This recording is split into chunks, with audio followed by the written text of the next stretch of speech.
Hi, Pavan. Hi, Nikhil. Hi, Pavan. So, we want to get started. Sure.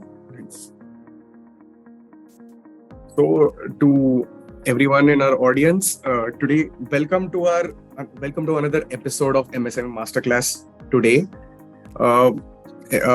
Audience who have joined over the call and on the online.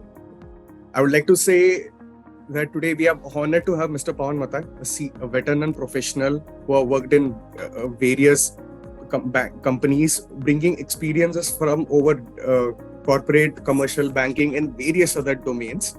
He has been having experience on supply chain finance, factoring, and payable financing. During his time in L&T Finance, he has successfully established supply chain finance in non-captive business units and led a team that generated a high-yield book of over 1,000 crores with less than 1% NPA in 3.5 years. He has developed unique solutions for MSMEs in fintech industry, focusing in dynamic discounting and supply chain finance. These solutions were aimed for undeserved tier 2 and new age economic companies. And he has created a lending model that integrated with ERPs and developed a captive fintech that offered finance for B2B e-commerce companies, resulting in successful and a transformational story. Having such a veteran here, I'm glad to have you, sir. Welcome, Mr. Pavan. So, sir, as you know, as today's topic, we wanted to discuss on how do we navigate channel finance. Could you shed some light on channel finance, sir? Sure. Thank you. First and foremost, thank you to kind of the audience who've kind of joined on the call. And thank you, Nikhil, for giving me an opportunity to talk about something that is of the most interest to me.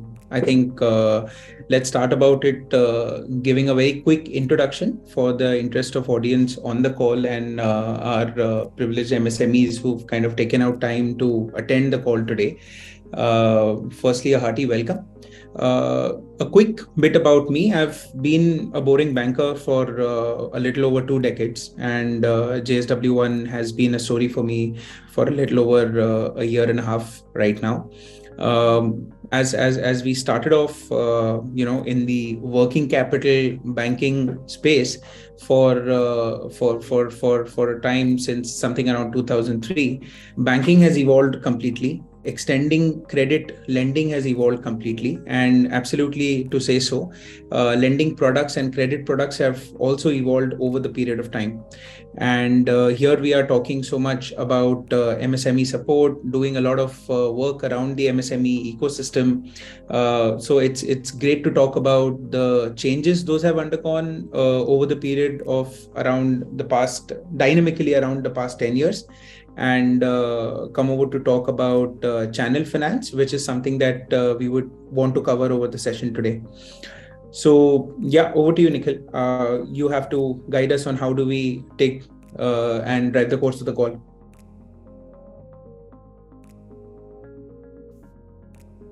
Thank you, Pavan, thank you for the introduction. So as we are discussing, could you explain a little more about channel finance and how can MSMEs access them? Sure. I think whenever we talk about MSMEs, the generic outlook in the market for an MSME is either someone who's manufacturing a part, a component of a certain product or a part finished goods.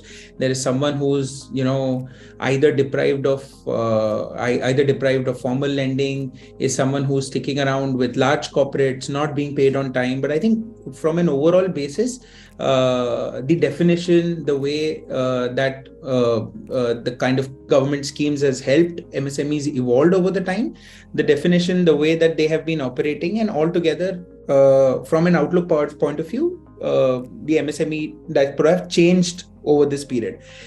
Channel finance has been one key product to kind of get this change, and I've been proud to kind of be part of this community from a channel finance and supply chain finance point of view, where I would want to add and simplify it for our audience today. So typically, whenever we talk about working capital lending, it is taken to be something which is something which is arrived and has been a product out of tons of documentation, visits at banks, completing security formalities, etc., etc., etc. Akin to or opposite to kind of some ecosystem like this, channel finance becomes like a big respite. It is a big alternative to your organized or traditional working capital loans or something like a term loan.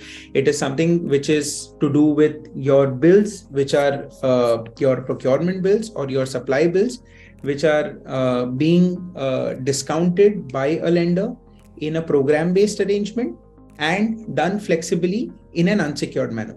Correct. So I think if our audience gets those three keywords, it is something which will create fair bit of attraction and fair bit of understanding to know for them that channel finance per se is an exclusive limit.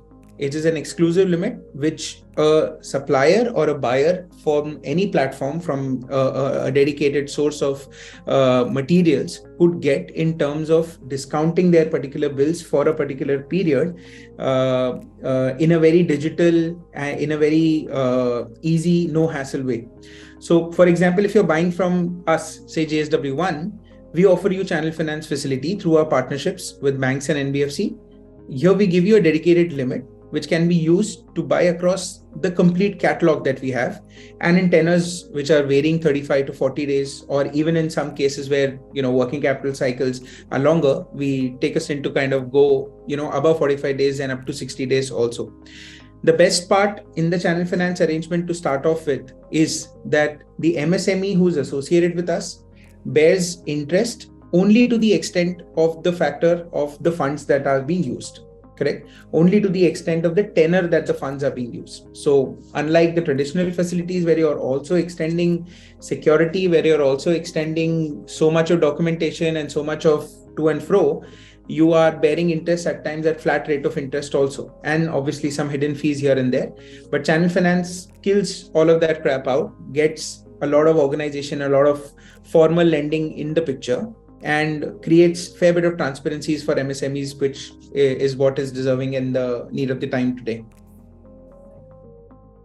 Thank you, Pavan, kind of shedding light on channel finance and how MSMEs can access them. So while on the same topic, could you maybe give us an overview of the eligibility criteria for MSMEs to gain access to these channel finance? Sure. So, from a criteria perspective, every channel finance arrangement or a program which an MSME benefits from under a supplier or under a buyer that he or she is associated with will have various different criteria for an MSME to get inducted into a channel finance program. While at our side also we've set some criteria, but for some reason we've not kept it as too tight and we've not kept it as too exhaustive also. But at the same time, what we've done it kept it with an arrangement of making it simpler. Correct. So we've said that MSMEs who are associated with us for a certain period, maybe 3 to 6 months, have done some set of transactions, maybe 2 or 3 to count, and these are transactions which they've done on a cash and carry basis, could be obviously the first cut whom we'd want to kind of look at enrolling into a channel finance arrangements with us. Typically, MSMEs who might also be associated with larger corporates out of our ecosystem and may not really require or involve JSW One in the arrangement there, could also check with their buyers if in case their buyer companies, whomsoever they supply to, are running any channel finance arrangement with any bank or any NBFC whatsoever. Correct.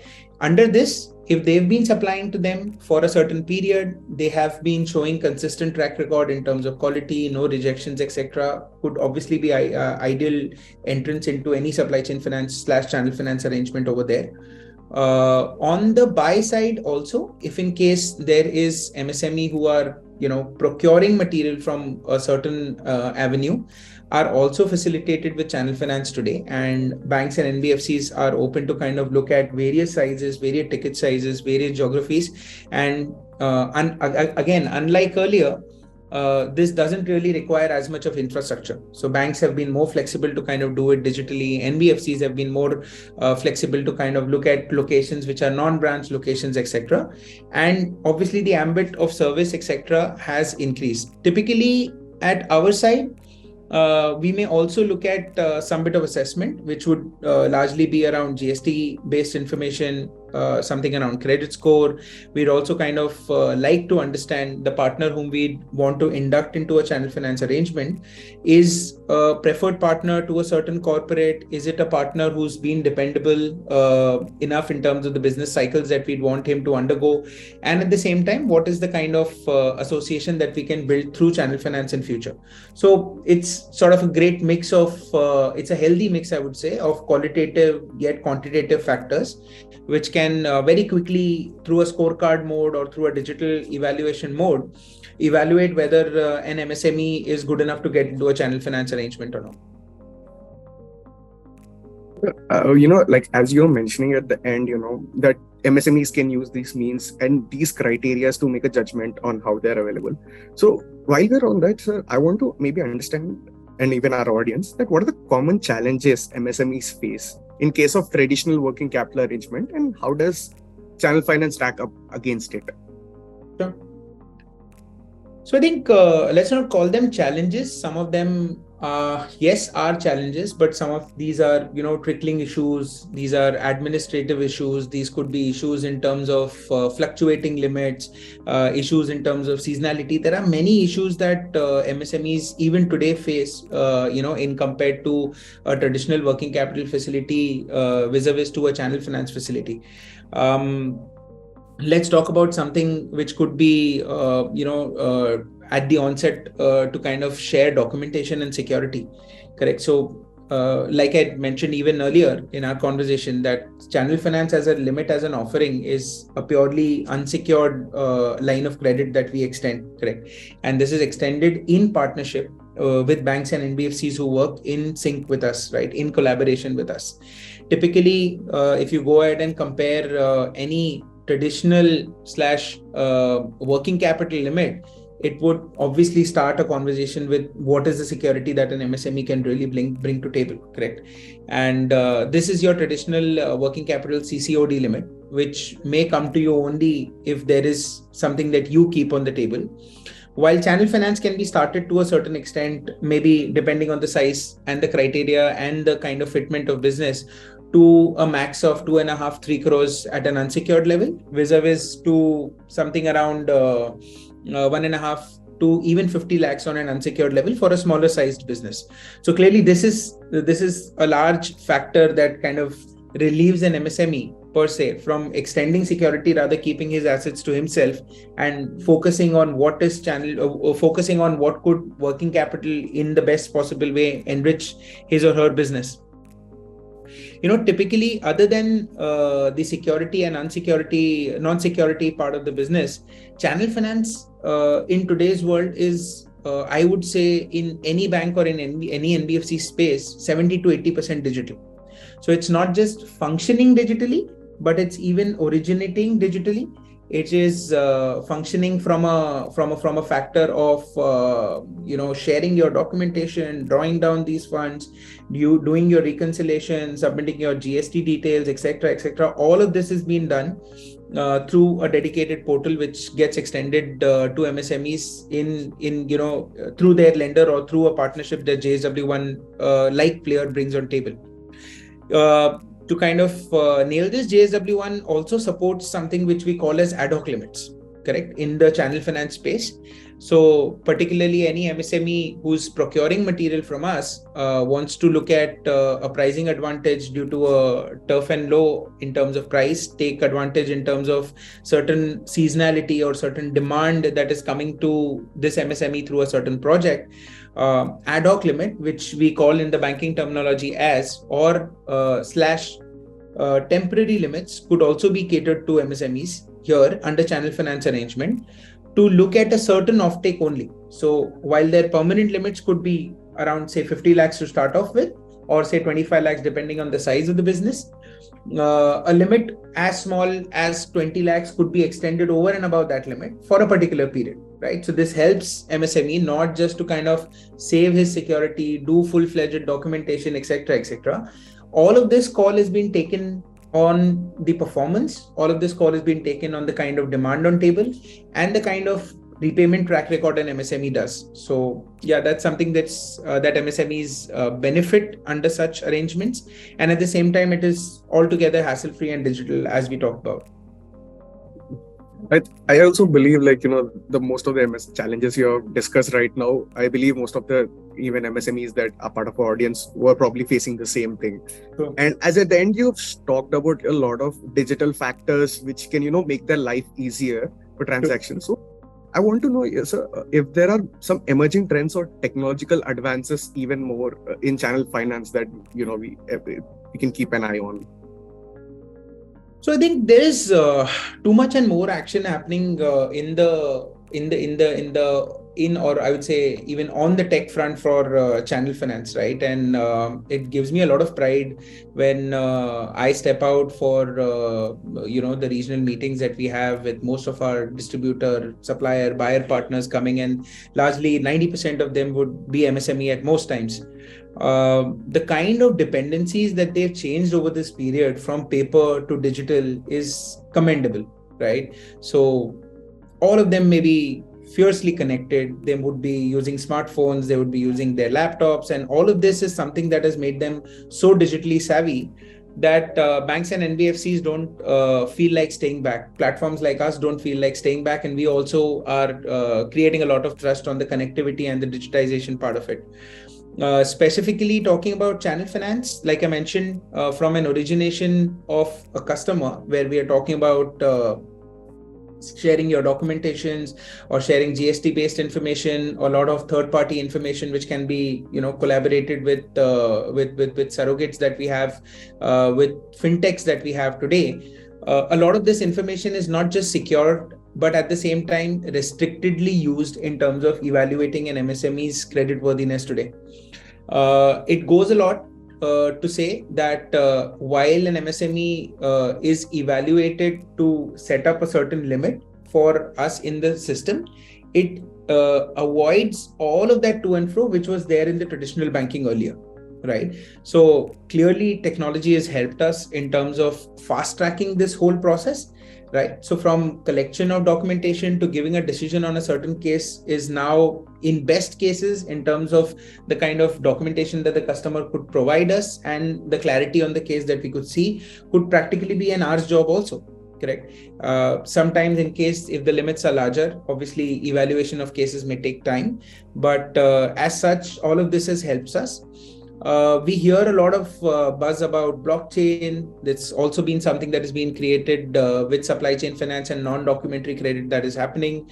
A lot of AI that we keep hearing about, which is artificial intelligence, has also supported a lot of behavioral evaluation, a lot of data analysis that goes back in terms of supply chain finance and channel finance products in terms of optimum use of funds, right? So MSMEs have kind of got so much to look up to and so much action to deal with. I think there is enough and more that will kind of keep evolving over this period. I do believe so that as AI and every other changes bring in, MSMEs and every other can, ease of access of channel finance should be brought up. So, along going on the line, sir, I would like to know, from your side, like, what kind of, from your experience, what advice would you want to give to an MSME who would aiming for channel finance management and strategy? So I think I may have more experienced people in the audience though, but yeah, from a lending side, I would be honest enough in admitting what I have learned over these years, and this is something that I keep hearing from our MSME partners whenever I step out for these dealer conferences, or we step out for these regional discussions in terms of credit evaluation, etc., that we tend to miss out on the obvious. Right. So I may be very happy in calling myself an MSME, but I would have clearly missed out in terms of registering myself as an MSME registered partner. I would have clearly missed out in terms of doing my Udyam registration. I would have clearly missed out on even reading most of the guidelines or most of the schemes that central state government keep announcing on the MSME benefit part of it. Now, all of this is so much not just attractive, but all of this is so much value creating for these MSMEs whom we are meeting, talking, interacting with on daily basis. At the same time, it is very, very beneficial too. From a trend part of it, as we know, over the last 2 years, we've seen the overall definition of MSME being changed. Overall, at a cap of 50 crore, the gross block plus investment plant and machinery definition has changed.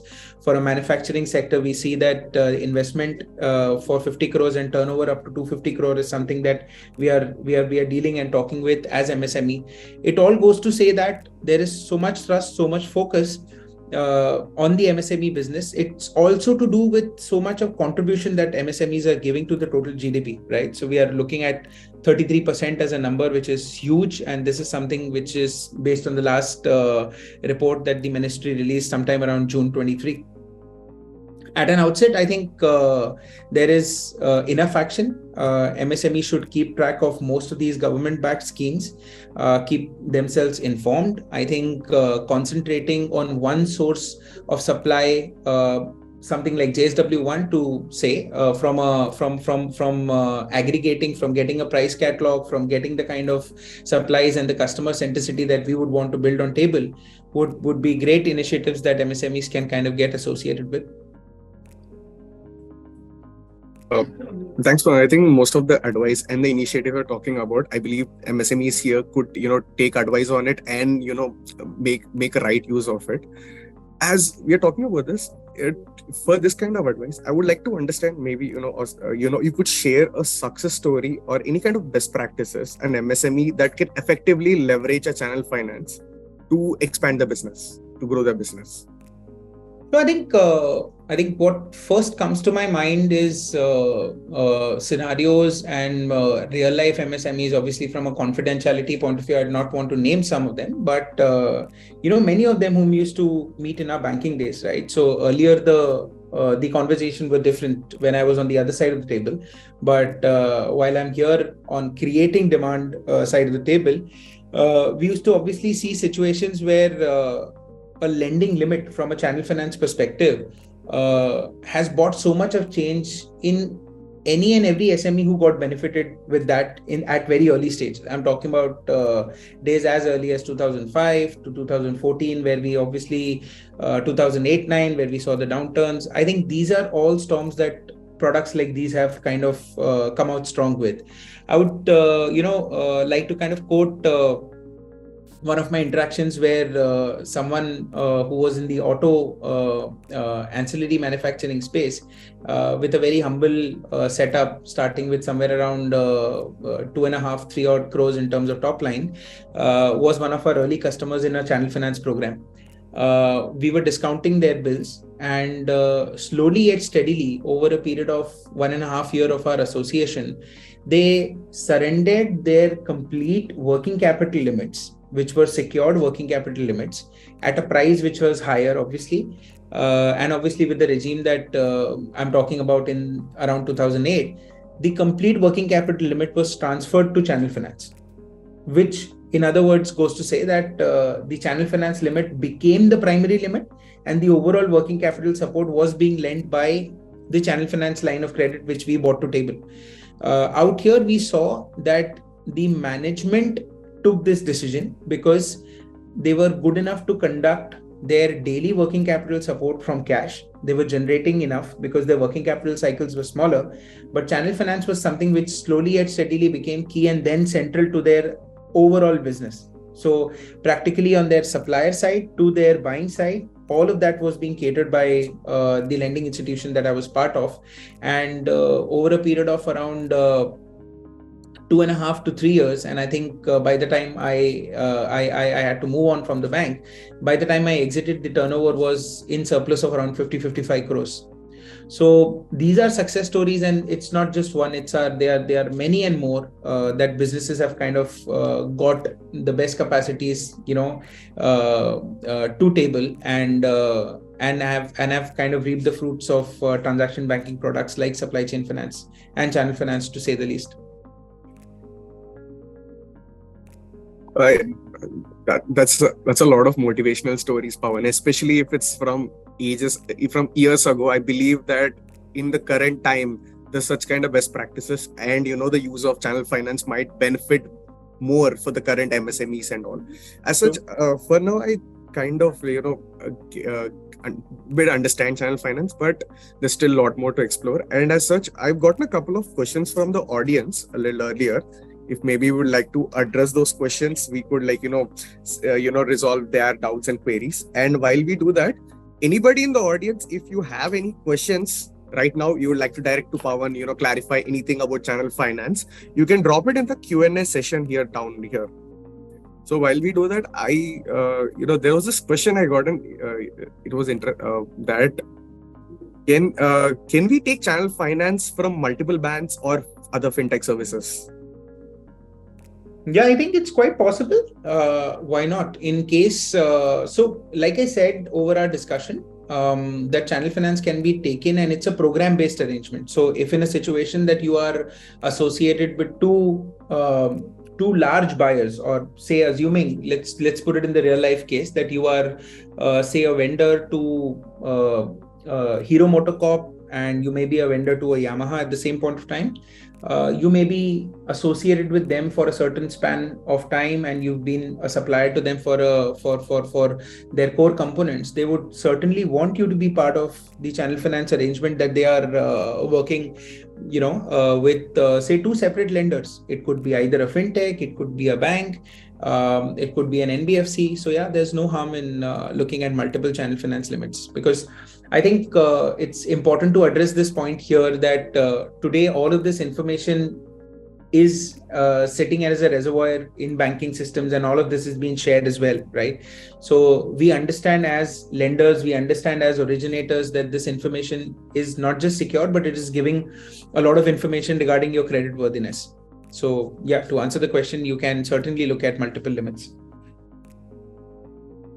I think that answers the question. We got a question here from Mr. Gautam Patankar. Sure. Do we have to be associated with the partner of JSW to avail channel finance from JSW? So if you can elaborate, you would want to be associated with JSW, or you're trying to check whether is it important to be part of JSW One ecosystem to be, getting the benefit of channel finance? I believe Gautam's question is it necessary? Like, do we have to be associated to as a partner of JSW to avail channel finance? So let me simplify. We are talking about channel finance arrangements and formal credit being extended through JSW One platform. So while we talk about JSW One platform, it is for the time being not functioning as a lender. It orchestrates the lending arrangement with our collaborated lending tie-ups, which are banks and NBFCs who work closely with us. But these are clearly for our partners who procure raw materials and who procure steel, cement, paints, and various other products through our platform or across our catalog. So while you are a partner with us, you are a buyer to our platform, to our entity. We facilitate channel finance arrangements directly. On the other side, if in case you are procuring, or maybe on the other side supplying to a certain corporate, that corporate would have their own channel finance or supply chain finance arrangements, which you could be part of. I hope I've answered that, just in case. I think that answers Gautam's question right there. Okay, cool. I think we got one more question. This was asked by Mr. Rahul. How can MSMEs determine if the channel finance is a right fit for their business model and operations? That's a good one. Let me try and address this. So let's look at two kind of limits that we are talking about. There is one which is your working capital limit, which could predominantly be used for daily cash usages, which could predominantly be used for salaries, for your power bills, for your regulatory compliances, etc., etc. But clearly, working capital limit at times gets constrained because of your drawing power, at times gets constrained because of your borrowing capabilities, because of your incomes, those and cash flows, which could vary at most times. What do you do then? This is where channel finance comes in handy, right? So if you have a dedicated source of supplies, yet again, just trying to simplify, putting it in an example, if you're associated with JSW One as a platform and you've been procuring material from us, and these could be, say, 70% of your raw material requirements being procured from us, channel finance becomes like the best possible credit product for you. So it comes with like a world of conveniences, but at the same time, it is a dedicated source of capital that you are using only for your procurement. Right, so this kind of manages your book pretty well. This kind of manages your cash flows very well. You know how to time them. You know how to kind of make good of use of them. Because let me once again add the fact that under this arrangement, under any lender or partner that you associate with, you're not bearing interest for a flat period. So if I'm using funds for a period of 35 days, over a sanctioned tenor of 45 days, I'm only paying for 35 days. Correct? So I'm not being kind of charged for 45 days and, crying my heart out, stating that I was charged for a longer period, though I didn't, make good use of funds because I had my cash flows hitting me earlier. So all of this helps you, whereas a working capital limit may not in the longer run, as say. I hope that answers Raul's question. Let's pick up one more question. What measures can MSMEs take to make sure that they can utilize channel finance effectively and responsibly without over-reliance? So this is something that I would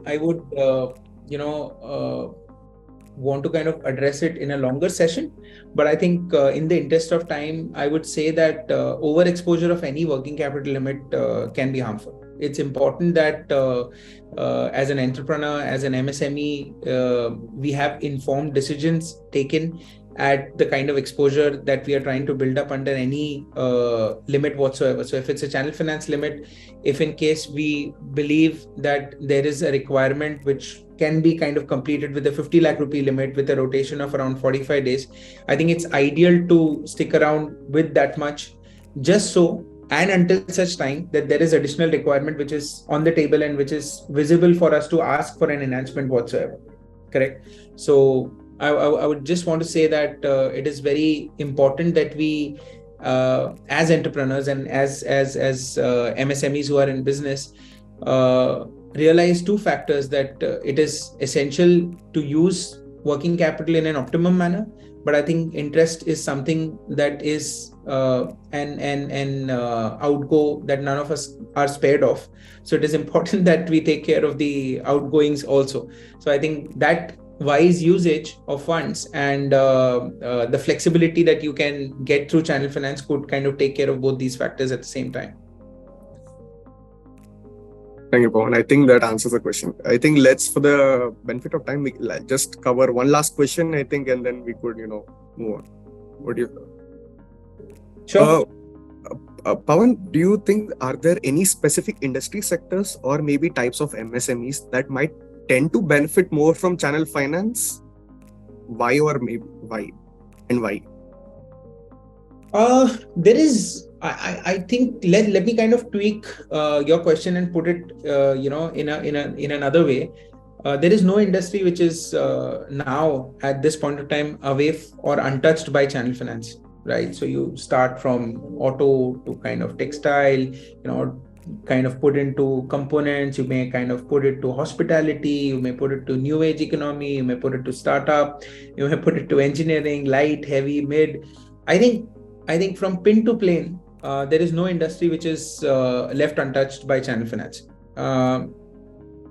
Restricting my answer to MSMEs, I think it is the most beneficial product that an MSME can start off its financial journey with.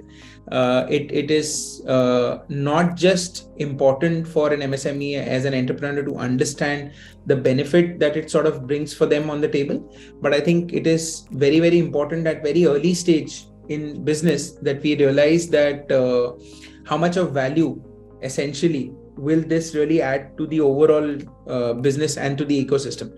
While it tallies its cash flow, while it tallies its cycles with the cash flow, there is nothing better than kind of keeping it monitored. And at the same time, with the kind of advancements those are happening on channel finance today, let me add up, there is so much happening, there is so much work happening for MSMEs, particularly with deep tier financing today. So particularly if you are, say, a distributor or a dealer of a large corporate today, erstwhile channel finance were extended only up to the tier 1 supplies, right? So it was only the stockist or the wholesaler of a large corporate who was getting addressed under the channel finance arrangement. But today, as time has passed, we also see there is deep tier channel financing happening at the level at which a retailer is functioning, at a level which a distributor or a warehouser or a stockist is functioning. So I think there is too much and more in the box, and we are absolutely in exciting times, which will only unfold great times ahead. Thank you, Pavan. I think that kind of covers the question, where everyone can access channel finance. Sure. I believe that kind of covers up the questions, and I would like to, wrap up the session. And genuinely, Pavan, thank you for sharing your insights and, your valuable journey over with channel finance and, credit. For this, and I would like to thank all our audience for participating. I hope today's session was knowledgeable and that you will be able to take Pavan's advice and be able to use it accordingly. Until then, please tune in to our future episodes and expert advice on our masterclass series. Until next time, thank you. Thank you, everyone. Thank you for having me. Thank you, everyone, for joining in. Thank you, Pavan.